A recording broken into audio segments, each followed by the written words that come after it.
350 days on the road with wrestlers, a living hell.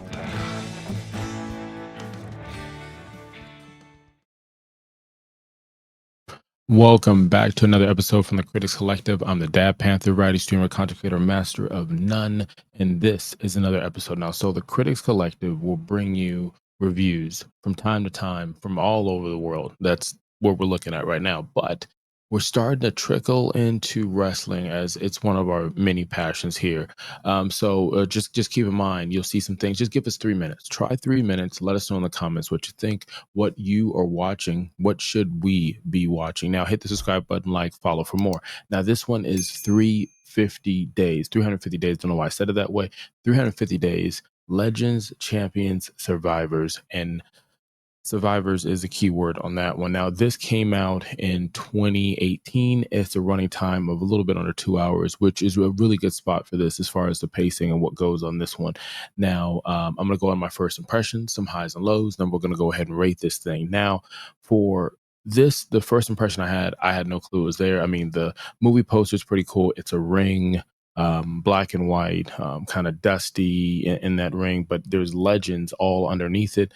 And that's really it. I had no idea. Now, it did strike me within the first 15 minutes. This is not a WWE project, as it goes in a little deeper. And I don't think, because it's a family program and a traded company, that they would air this stuff. Now, I think the director and the writer of this did a great job. Now, with first impression out of the way, the highs will be able to see some of these stars. TITO, Santana, you have the wonderful Mr. Wonderful in it. You have the Hammer is in it. Bret Hart, the Animal Still. You have Billy Graham is in this. You have, who else is in here? J.J. Dillon. Remember J.J. Dillon, WWE or WCW actually. You have Gangrel in it. Ted DiBiase, the $1 Million Man. But you have a lot of greats in here. I can't even name them all. Jake the Snake is in this. Just so many people are in this. If you're from watching that kind of wrestling, that time period. The lows, I always start with the lows. I would love to see the same thing from the same team of people who put this together. Show us what 350 days look like in today's wrestling, whether indie wrestling or professional wrestling. I know it's going to be kind of tough to get in it, but I would love to see, are we still doing some of the same things? Have we gotten better at this? What are those pitfalls? No history of each wrestler. I mean, they show the name of some of these wrestlers, but someone like me who didn't really watch a lot of these wrestlers back in the day, like Andre the Giant was one of them that I wrote down. Like, yeah, I haven't really seen that many Andre the Giant matches. And I know it wasn't about him or the wrestlers in particular, just the life that is being a professional wrestler. It would have been cool to see their name every time it popped up, just in case you didn't know who it is, so you can research and go watch something, or just show at the bottom how many championships they've won, how many matches they've won, how many years, how many promotions. I think that would have been awesome. And I think that should be the standard in any wrestling content, to be able to say what that person's achievements were. The business. Another negative from here, they don't go into how the business ran. Don't get me wrong, I don't need to know about the detail of booking a match and stuff like that. I think a lot of us kind of think we know what we're doing producing a match, but I just kind of wanted, how was business done then? How were people getting paid? How would you do it? And they would mention stuff like you would, $30 a match, so you had to, wrestle 3 times a week to put food on the table. And I was like, yeah, you do the math. You're not buying eggs in that situation. So I did want to know more about the business. I will say the good things about this is it was shot well. It was shot well. I enjoyed the pacing. I didn't feel like it was 2 hours. I wanted more. This was sad and dark, and I think it needed to be dark, because we always see documentaries that are just so happy.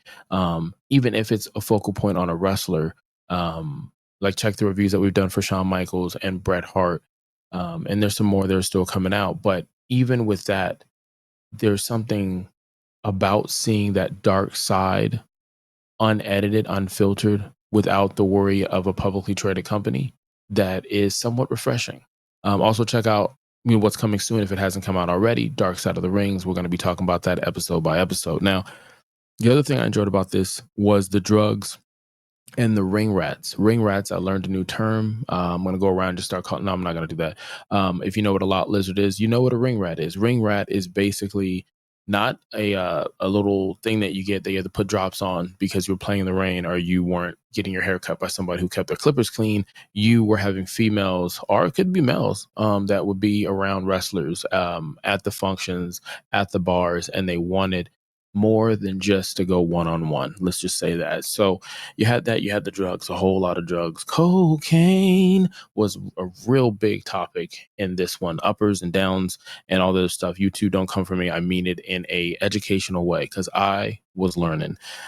Pain, so much pain. Like, it's the obvious of the pain. Now, I've been in a ring and I've taken some bumps, and that is not easy. Like, from a regular person who's like, I don't think you realize how that mat doesn't give. I think you think it does, but it doesn't. It really doesn't.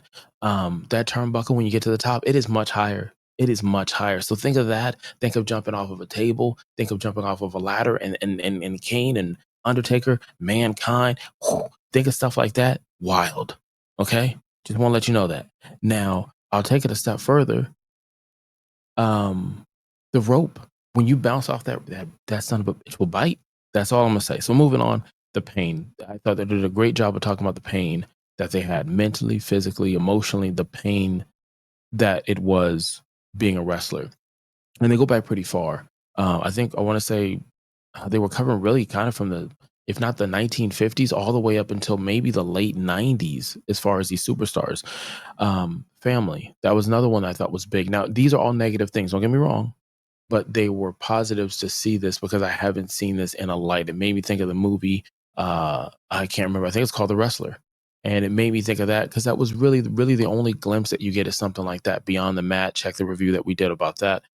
And it was just something to see that in detail, to hear from their story. Now, with that being said, really the only thing left to do is go ahead and rate this thing. Here we rate things from a 0 to 5, 5 being excellent, 0 being horrible. If you want to see something horrible, go watch the review for I Hostage. It's currently on Netflix. I promise you, it is more entertaining than the actual movie on Netflix. Or you can go check the review of The Electric State. That's another movie that you just watch the review, and I believe deep down in my heart, you're going to be more entertained for what we do here at the Critics Collective than to actually watch those movies. That's just my opinion. Unpopular as it may be, that's just my opinion. Now, when I rate this and we sit there and we go to the mat and there's the 3 count and the ref raises their hands, this is a winner. This is a clear winner. I'm going to give this a 3. I wanted to give it a 4. But like I said, the things I was looking at that I put as my lows, I just wanted more. And it's not their fault. This is just my opinion. So if you watch this, put in the comments what you say. But I'm gonna say it's a 3. It almost was a 4, but I'm gonna say it's a 3. There are some stuff in it that are memorable, but it wasn't anything that was like I'm going to walk away and tell someone to watch this, especially if they're not a fan of wrestling. I can't see you watching it. There's a part of it where it's really bloody and they're showcasing the blading that was happening in the late 80s and early 90s. And, obviously you see why we kind of went away from it for health medical reasons, which I didn't think about until they said some of the bad things that happened, from bleeding and the other person bleeding and you in the ring rubbing around on each other. And I think you can guess where this goes. So yeah, wow. You could have been anywhere in the world. You chose to be here. Until next time, kalika allow.